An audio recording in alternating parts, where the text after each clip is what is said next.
So I think the first thing I'd like to bring up is that it's not obvious when considering a matter of this sort what level of analysis is appropriate.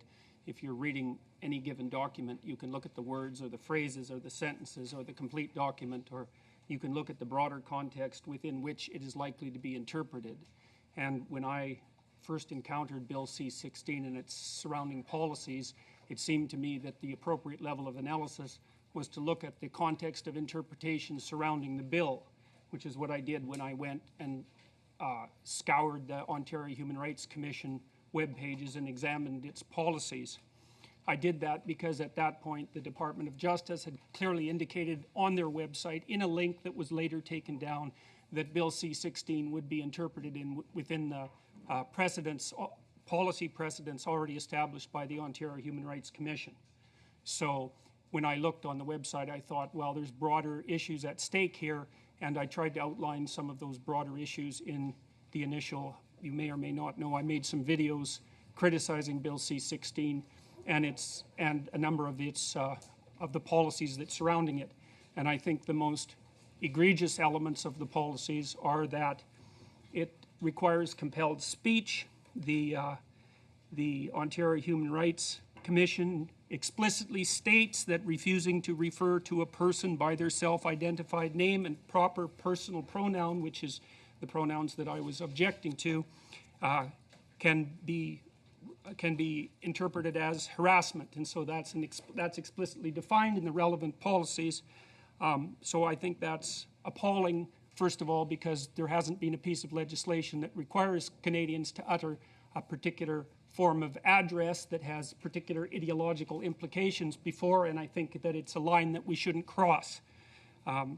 Then I think that the definition of identity that's enshrined in the surrounding policies is ill-defined and poorly thought through and also incorrect.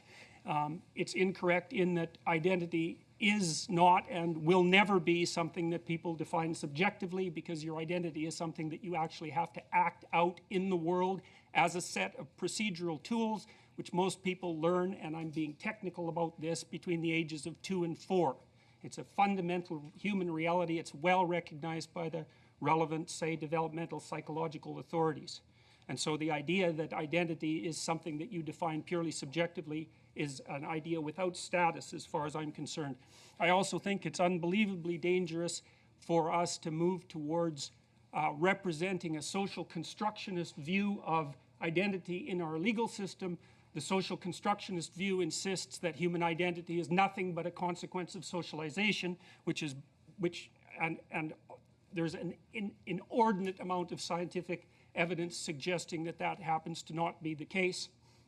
And so the reason that this is being instantiated into law is because the people who are promoting that sort of perspective, or at least in part because the people who are promoting that sort of perspective know perfectly well that they've lost the battle completely on scientific grounds.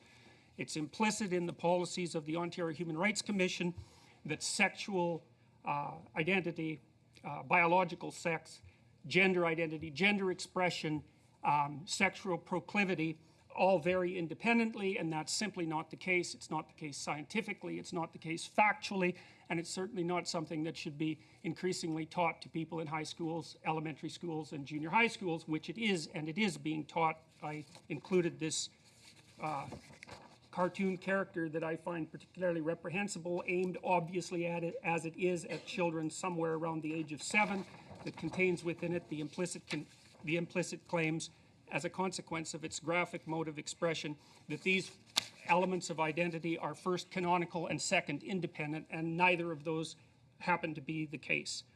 I think that the inclusion of gender expression in the bill is something extraordinarily peculiar, given that gender expression is not a group, and that according to the Ontario Human Rights Commission, it deals with things as mundane as how behavior and outward appearance such as dress, hair, makeup, body language, and voice, which now, as far as I can tell, open people to charges of hate crime under Bill C-16 if they dare to criticize the manner of someone's dress, which seems to me to be an entirely voluntary issue.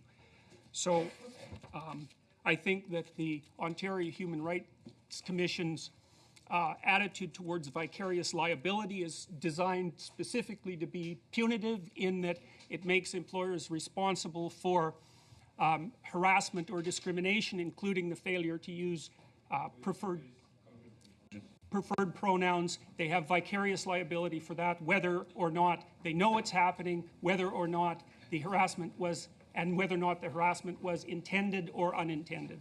And so I'll stop with that. Thank you. Mr. Brown. I'm a litigator in Toronto. I act in all manner of commercial and employment disputes. I'm not an academic. I live with my clients in the land of legal reality and how the law actually works. About 2 years ago, I began to see claims of discrimination included in every employment-related court claim. My phone now rings weekly with human rights tribunal matters. It has become a reality for employers across Canada. In August of last year, I became aware of Dr. Jordan Peterson. He was discussing what he saw as a problematic law, poorly written. That's when I observed the oddest thing happening. Lawyers, academic lawyers, important people began to say that he had the legal stuff wrong.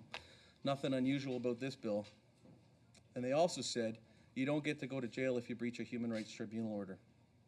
What was happening is they weren't defending the law, but downplaying its effects. Now, as a practicing lawyer, anytime a lawyer, and particularly an academic, says, look away, there's nothing to see here, it gets my antenna way up. So I did some research, which can be found in the brief that I filed in advance of today. It sets out the path to prison on this. I knew as a commercial litigator that anyone can end up in jail if you breach a tribunal order. It is a simple civil contempt of court process. People go to jail for this. But what about the freedom of expression issue? It's a foundational issue. We all know that Section 2B of the Charter sets out that everybody has the fundamental freedoms of thought, belief, opinion, and expression. And we all know that the government has successfully restricted freedom of expression over the years. But what if rather than restricting what you can't say, the government actually mandated what you must say? In other words, instead of legislating that you cannot defame someone, for instance, the government says when you speak about a particular subject, let's say gender, you must use this government-approved set of words and theories. The American jurisprudence clearly defines this as unconstitutional compelled speech. In Canada, the Supreme Court has enunciated the principle that anything that forces someone to express opinions that are not their own is a penalty that is totalitarian and as such alien to the tradition of free nations like Canada. Now, how does C-16 get us to compelled speech? The Minister of Justice has summarized Bill C-16 as the enactment amends the Canadian Human Rights Act to add gender identity and gender expression to the list of prohibited grounds of discrimination. The Department of Justice website used to say that we must look to the Ontario Human Rights Commission policies for definitions on these terms. Ontario's policies on gender identity and gender expression are set out in my brief. They state that gender-based harassment can involve refusing to refer to a person by their self-identified name and proper personal pronoun. Refusing to refer to a trans person by their chosen name and a personal pronoun that matches their gender identity will likely be discrimination. The law is otherwise unsettled as to whether someone can insist on any one gender-neutral pronoun in particular. If the harasser didn't know or didn't intend to harass, it's still harassment. Now, why is this important? Well, in Ontario, the Human Rights Commission is a policy development creature of the legislature. It creates the policies which interpret the code. But what is most important, the tribunal must follow these policies. It is bound by them.